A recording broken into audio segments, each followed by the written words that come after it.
तो आज के लेक्चर में हम लोग इस डिराइवेशन को समझेंगे जो है electric field due to a charge string. Okay, बाकी जो डिराइवेशन है आपको मिल जाएंगे डिस्क्रिप्शन बॉक्स या प्लेलिस्ट में, चेक कर लेना। ठीक है, लेट्स से ये एक सर्कुलर रिंग है। ओके, इसको हमने साइडवेज ऐसे इमेजिन किया। ओके, ये बैकग्राउंड में है और ये फोरग्राउंड में है। फाइन, अभी देखो इस रिंग की एक एक्सिस होंगे, है ना, यहाँ से यहाँ तक ये एक्सिस ड्रॉ किया मैंने। ओके, तो एक्सिस पे इस जगह पे मैंने एक पॉइंट लिया और ये पॉइंट कितनी दूरी पे है, लेट्स से रिंग से x डिस्टेंस दूरी पे है।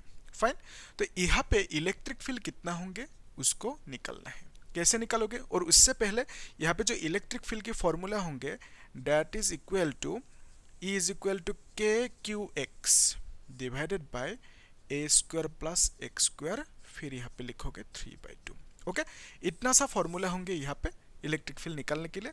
तो आज की जो टास्क है हम लोग की क्या है, इस फॉर्मूला को डिराइव करना है। ठीक है, एकदम आसान है, हम लोग स्टेप बाय स्टेप देखेंगे चीजों को।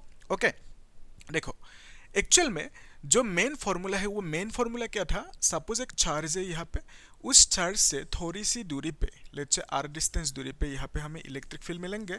इलेक्ट्रिक फील्ड निकलने के लिए जो फॉर्मूला था वो क्या था, के क्यू बाय आर स्क्वायर। ठीक है, ये बेसिक सा फॉर्मूला था। ये फॉर्मूला हम लोग कब अप्लाई कर सकते हैं, जब ये जो चार्ज है छोटा सा चार्ज यानी पॉइंट चार्ज हो। ठीक है, तब हम लोग इसे अप्लाई कर सकते हैं। लेकिन प्रॉब्लम क्या है, यहाँ पे ये जो रिंग है ये रिंग पूरा का पूरा चार्ज थे, यानी इसमें छोटा सा चार्ज नहीं है, क्या है, कॉन्टिन्यूअस चार्ज डिस्ट्रीब्यूशन है। ठीक है, यानी पूरा का पूरा रिंग में चार्जेस है। क्लियर है। तो इस फॉर्मूला को अप्लाई करने के लिए हमें क्या करना होगा, यहाँ पे कंसीडर करना होगा एक छोटा सा चार्ज। यानी आप ऐसे समझ सकते हो, यहाँ पे लेट्स से हमने एक छोटा सा एलिमेंटल लेंथ लिया और इसको कह दिया dl। ठीक है, और ये dl कौन सी है, यहाँ पे आप देख सकते हो ये छोटा सा लेंथ, दिस इज dl, यहाँ पे हमने कंसीडर किया। इस dl में कितना चार्ज होंगे, dq चार्ज होंगे, यानी छोटा सा चार्ज होंगे, है ना, और पूरा का पूरा रिंग में इस तरह से चार्ज है। ओके, ऐसे आप इमेजिन करना। फाइन, अभी ध्यान से देखो, इस dl की वजह से इस पॉइंट पे इलेक्ट्रिक फील्ड मिलेंगे, है ना। ये जो डिस्टेंस है इसको हमने सपोज कह दिया r है, तो dl में जो dq चार्ज है, इस dq चार्ज की वजह से यहाँ पे जो इलेक्ट्रिक फील्ड मिलेंगे उसकी डायरेक्शन कौन सी होंगे, उसकी डायरेक्शन होंगे ये। ठीक है, और कितना होंगे इलेक्ट्रिक फील्ड, dE होंगे। dE मतलब छोटा सा electric field due to small charge dq। ठीक है, तो आप लोग लिख लो d is the small electric field due to small charge dq। Okay, तो यहाँ पे जिस तरह से हमने dq कंसीडर किया, यहाँ पे भी कर सकते हैं, है ना। यहाँ पे भी हमने dq कंसीडर किया, तो अब देख पा रहे हो यहाँ पे हमने इसे dq कंसीडर किया। ओके, ये dl एलिमेंट में dq चार्ज है। फाइन, तो इस dq चार्ज की वजह से इस पॉइंट पे हमें क्या मिलेंगे, इलेक्ट्रिक फील्ड मिलेंगे। कितना मिलेंगे, ऑब्वियसली d मिलेंगे। ठीक है, तो d is the electric field due to small charge here. Fine, तो ये जो डिस्टेंस है, ये डिस्टेंस कितनी दूरी पे है, r होंगे, यहाँ पे जैसे r है यहाँ पे भी r होंगे। यहाँ तक मेन सेटअप क्लियर है। अभी ध्यान से देखो, ये जो d है इसका कंपोनेंट्स होंगे, एक कंपोनेंट होंगे इस डायरेक्शन में और एक कंपोनेंट होंगे इस डायरेक्शन में। ठीक है, तो लेट्स कंसीडर ये थीटा एंगल है। ओके, अगर ये थीटा एंगल होंगे तो ये भी थीटा होंगे, है कि नहीं। फिर अगर ये थीटा होंगे तो ये एंगल भी थीटा होंगे, क्यों, क्योंकि वर्टिकली ऑपोजिट एंगल। ओके, तो इस कंपोनेंट को हम लिख सकते हैं DE cos थीटा। क्लियर है यहाँ तक, यस। तो फिर इसको हम क्या लिखेंगे, DE sin थीटा। ओके, तो ये मालूम है आपको कि जहाँ पे थीटा अटैच होंगे उसको हम बोलेंगे DE cos थीटा, यानी cos कंपोनेंट है। ओके, सिमिलरली यहाँ पे ये जो DE फैक्टर है इसका भी दो कंपोनेंट होंगे, एक इधर और एक कंपोनेंट इधर। ठीक है, तो इस कंपोनेंट को क्या नाम दोगे, ये थीटा होंगे ऑब्वियसली, वर्टिकली ऑपोजिट एंगल, तो इसको आप बोलोगे DE cos थीटा। ठीक है, और इसको क्या बोलोगे, DE sin थीटा। यस, तो अभी देखो ये जो DE sin थीटा है इसके साथ कैंसिल आउट होंगे, क्यों, क्योंकि दोनों ऑपोजिट है और इक्वल है। ठीक है, हमें मालूम है वही कि जब फैक्टर्स, दो फैक्टर्स इक्वल एंड ऑपोजिट होंगे तो दोनों एक दूसरे को कैंसिल आउट करेंगे।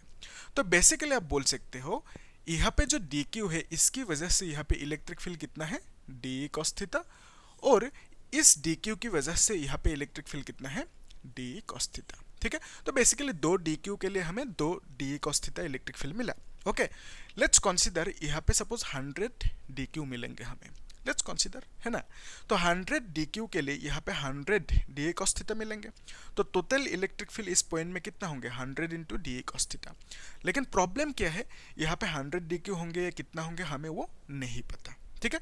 बिकॉज ऑफ दैट हमें क्या करना होगा, इंटीग्रेशन की मदद लेना होगा, ठीक है। तो इंटीग्रेशन क्या करेंगे, हमें यहाँ पे जितना भी DE cos थीटा मिलेंगे उसको सम अप कर देंगे, जोड़ देंगे, ऐड कर देंगे, ठीक है। तो उसके लिए हम क्या करेंगे, यहाँ पे इस पॉइंट पे टोटल इलेक्ट्रिक फील्ड निकालने के लिए हम लिखेंगे E is equal to integration of DE cos theta, ठीक है। एक DE cos थीटा को लिए उसको इंटीग्रेट करिए तो हमें इस पॉइंट में टोटल इलेक्ट्रिक फील्ड कितना है वो मिल जाएंगे। अभी ध्यान से देखो, यहाँ पे जैसे मैंने लिखा था इस चार्ज की वजह से यहाँ पे इलेक्ट्रिक फील्ड E की वैल्यू कितना है KQ/r²।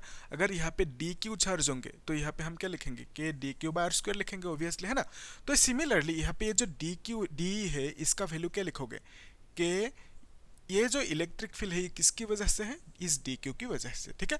तो यहाँ पे ऊपर लिखोगे DQ डिवाइडेड बाय नीचे यहाँ से यहाँ तक की डिस्टेंस R लिख दोगे, ठीक है। यहाँ पे स्क्वायर, तो यहाँ पे R नहीं होंगे, कुछ अलग सा होंगे, तो यहाँ पे जो है वो लिख देना, ठीक है। तो बेसिकली DE की वैल्यू कितना आया KdQ/r², फाइन। तो यहाँ पे DE की जगह पे हम क्या लिखेंगे KdQ divided by r² cos theta.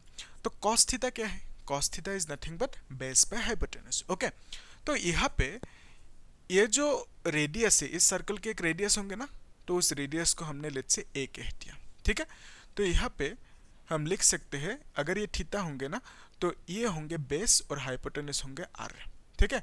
तो आप लिख सकते हो cos theta is equal to base by hypotenuse यानी x डिवाइड बाय R लिख सकते हो, क्लियर है यहाँ तक। तो cos थीटा की जगह पे हम लिखेंगे x divided by R, fine. तो ये जो k है दिस इज कांस्टेंट, ये बाहर आ जाएंगे, तो we can write it as dq फिर x लिखेंगे, फिर नीचे क्या होंगे r³ होंगे, क्लियर है।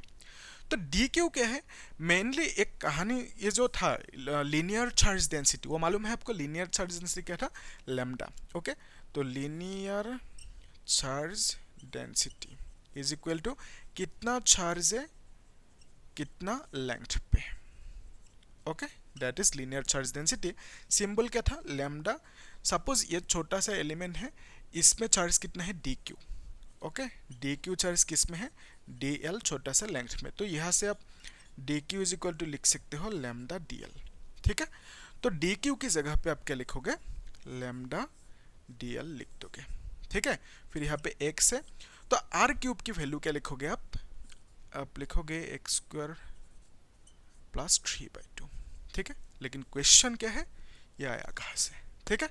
ठीक है, मैं दिखा देता हूँ, आप लोग देखना अच्छे से, ओके। तो बेसिकली आइडिया क्या है, अकॉर्डिंग टू पाइथागोरस थ्योरम आप क्या लिख सकते हो r² यानी hypotenuse square is equal to base square plus perpendicular square, okay. तो आप लिख पाओगे r² is equal to a² plus x² according to Pythagoras theorem. तो r इज इक्वल टू क्या लिखोगे अंडर रूट लिखोगे a² प्लस x², तो अगर रूट को हटाओगे तो यू विल राइट हाफ, ठीक है।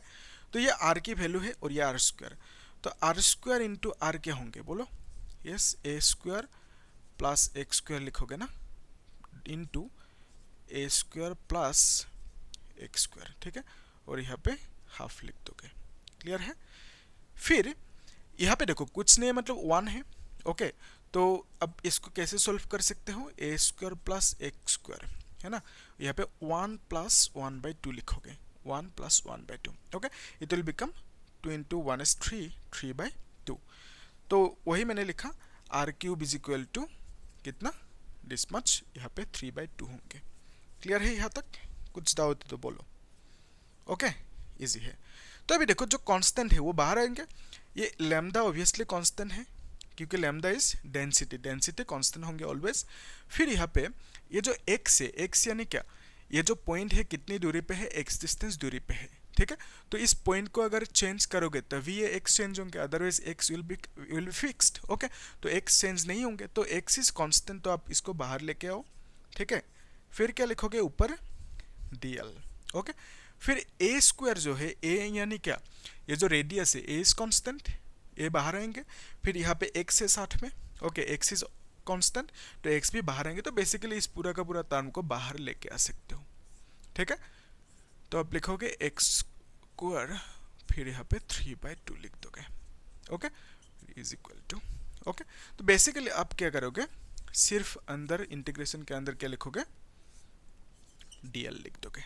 अभी ध्यान से देखो, हमें क्या करना है, यहाँ पे जो ये dl है इसको इंटीग्रेट करना है, तो इसको मिटा देता हूँ, है ना। तो dl का इंटीग्रेशन क्या लिखोगे आप, dl का इंटीग्रेशन लिखोगे, एक्चुअल में इजी है ये, आप इसको डायरेक्टली लिख सकते हो, e is equal to k lambda x divided by A square plus x square, फिर यहाँ पे 3/2, integration of dl will be equal to twice pi r. ऐसा क्यों, क्योंकि देखो यहाँ पे ये dl था, फिर यहाँ पे ये dl होंगे, यहाँ पे ये dl होंगे, है ना। तो पूरा का पूरा dl ऐड होके क्या होंगे, इस सर्कल के सर्कमफरेंस होंगे, यानी ये जो सर्कल है इसके सर्कमफरेंस होंगे, और हमें पता है सर्कल की जो सर्कमफरेंस होंगे दैट इज 2 पाई आर, लेकिन यहाँ पे जो रेडियस है वो है a, तो यहाँ पे r की जगह पे हम लिखेंगे a, ठीक है, ट्वाइस पाई a। क्लियर है, इजी है, इतना तक कर दो आपको मार्क्स मिल जाएंगे। लेकिन यहाँ से इसको कैसे पाना है, ठीक है। देखो जो डेंसिटी है लैम्डा इज इक्वल टू क्या है, चार्ज बाय लेंथ, ओके। तो यहाँ पे लैम्डा इज इक्वल टू अगर चार्ज बाय लेंथ लिखे, पूरा का पूरा वायर में लेट्स से कितना चार्ज है, क्यू चार्ज है, ओके। लेंथ कितना है, लेंथ यानी सर्कमफरेंस, तो सर्कमफरेंस आप क्या लिखोगे, 2 पाई a लिखोगे, ठीक है। तो q is equal to you can write lambda 2 pi a, ठीक है।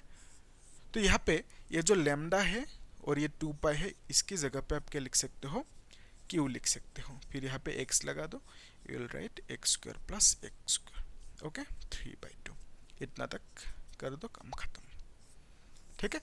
तो अभी नेक्स्ट जो पॉइंट है दैट इज, यहाँ तक तो हो गया, क्लियर हो गया, यस, ओके, नोट करके रखना इसको। तो नेक्स्ट पॉइंट ये है, अगर ये जो पॉइंट है एक स्पेशल कंडीशन है, ओके, ये जो पॉइंट है अगर इस पॉइंट को बहुत दूर लेके गया तो उस केस में x will become very very greater then this radius, ठीक है। तो जब पॉइंट को अब फार अवे बहुत दूर लेके जाओगे तो अब क्या लिखोगे, x is very very greater than a लिखोगे, फाइन। तो इजी कंडीशन है, okay. When x is very very greater than a, तो then you can write, you can neglect a, ठीक है।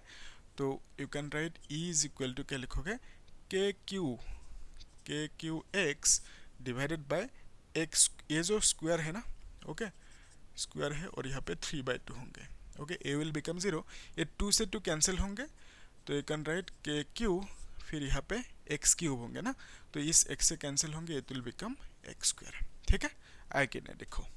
और अगर इसको यहाँ पे k की वैल्यू पुट करना चाहते हो तो यू कैन राइट k की वैल्यू क्या है, 1/4 पाई एप्सिलॉन नॉट, फिर यहाँ पे q एक्स स्क्वायर, ऐसे लिख सकते हो, ठीक है, एकदम सिंपल है। तो ये सब चीज़ें पूछेंगे बोर्ड एग्जाम में, आई मीन तो इसे पूछने के चांसेस है, ठीक है। तो आप लोग 2-3 बार प्रैक्टिस करना, आराम से हो जाएंगे, ठीक है।